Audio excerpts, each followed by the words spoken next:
اس کا جسم ولی ہو گیا، وہ جسم سمیت حضور پاک کی محفل میں جا سکتا ہے۔ ادھر معارف کیا ہوتا ہے؟ عارف کو خطرہ ہے، ہو سکتا ہے تجلی سے ہلاک ہو جائے، ہو سکتا ہے تجلی سے مجذوب ہو جائے۔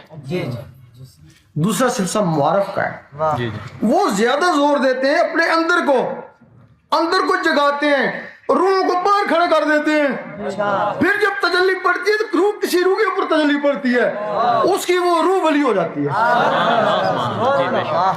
اس کا جسم ولی ہو گیا، اس کی روح ولی ہوگی، وہ جسم سمیت جاتا ہے نا۔ یہ دور سے دیکھتا ہے کتنا خوش نصیب ہے حضور پاک کی محفل میں جسم سمیت بیٹھا ہوا۔ اتنے میں حضور پاک بات کرتے ہیں کسی سے، وہ عارف پوچھتا ہے آپ کس سے بات کریں، ہمیں تو نظر نہیں آتا۔ آپ فرماتے ہیں میں اس آدمی سے بات کر رہا ہوں جس کا جسم مخلوق میں اور روح میرے پاس۔